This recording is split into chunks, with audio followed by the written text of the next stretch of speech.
5 मार्च को घर से फ़ोन आया था कि घर आना है। यहाँ घर आया तो पता चला पापा की डेथ हो गई थी। तो फिर मतलब 15 दिन यहाँ मैं बैठा रहा। तो एग्ज़ाम को लगभग 2 महीने बचे थे।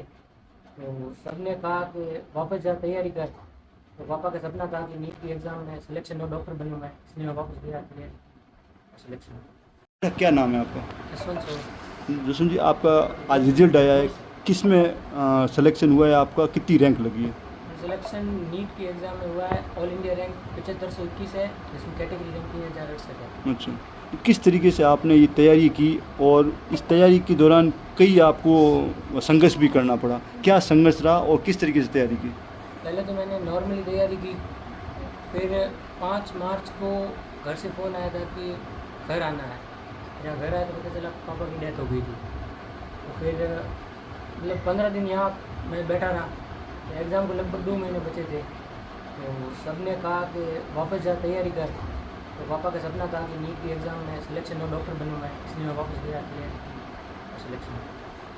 आपने शुरुआती शिक्षा कहाँ से की और जब आप कोटा गए थे, कोटा कौन से सन में गए थे? मैंने शुरुआत में 10th तक संस्कार इंग्लिश मीडियम स्कूल से की थी, जो सांचौर में। 11th-12th मयूर नोबल से की थी। और फिर 2023 में लगभग 12th हो गई थी, फिर मैं कोटा चला गया था।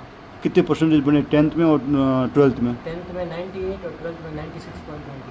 अच्छा, तो जैसे आप बता रहे हो पिताजी की डेथ हो गई थी, तो जब पिताजी की डेथ हुई तो उस समय आपको कैसे पता लगा कि भाई हाँ पिताजी की डेथ हो गई? जब आप यहाँ आए उस समय क्या किस तरीके से आप टूट गए थे एक बार कि भाई हाँ इतना बड़ा हादसा हो गया है, फिर आपकी पढ़ाई बाधित भी होने वाली थी, ऐसा क्या क्रिएशन हुआ था?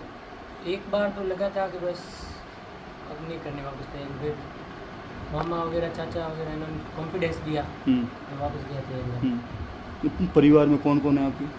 परिवार में मैं, मम्मी, छोटी बहन है, दादी जी है, और ताऊ जी की भी डेथ हो गई थी 4-5 साल पहले। उनके 2 बेटे हैं। तो वो अलग रहते हैं? हाँ। अच्छा, तो फिर घर को संभालना, मम्मी को संभालना, पिताजी की डेथ के एक्सीडेंटली मौत होना, तो किस तरीके से ये मैनेज किया सारा आपने? परिवार वालों के सपोर्ट में थे, हम्म, उनका सपोर्ट था इसलिए सब हुआ। तो मम्मी क्या बोलते थे जिस समय आप पापा की डेथ हो गई थी, उस समय मम्मी क्या बोलते थे भाई हाँ वो पढ़ाई जारी रखनी है या फिर नहीं रखनी? मम्मी कहती थी पढ़ाई जारी रखो बस, हम्म। बाकी सब अपने आप हो जाएगा। तो किस तरीके से जैसे छोटी बहन थी, बहन को भी संभाला होगा आपने, सब कैसे किया ये सब कुछ, कैसे किया ये? बड़ी परेशानी वाला काम होता है ये। नहीं, सब परिवार वाले साथ होते सब हो जाएगा, हम्म, सब साथ के हो गया। तो अब जब आपका सिलेक्शन हो गया तो कितनी खुशी हो रही है पूरे परिवार को?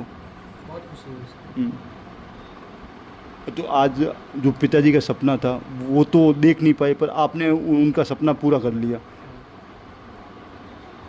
बहुत खुशी हो रही है, मेरे पापा का सपना मैंने पूरा किया। हम्म, तो डॉक्टर बनने के पीछे क्या लॉजिक रहा है? जैसे कोई आईएएस बनना चाहता है, कोई आईपीएस बनना चाहता है, ये डॉक्टर मेरे बनने। पापा का सपना था शुरू से कि मैं बड़ा होकर डॉक्टर बनूँ। हम्म, फिर मुझे भी इसमें रुचि होने लगी तो मैं यही स्ट्रीम ली, तो मैं साइंस लिया और शुरू कर दिया।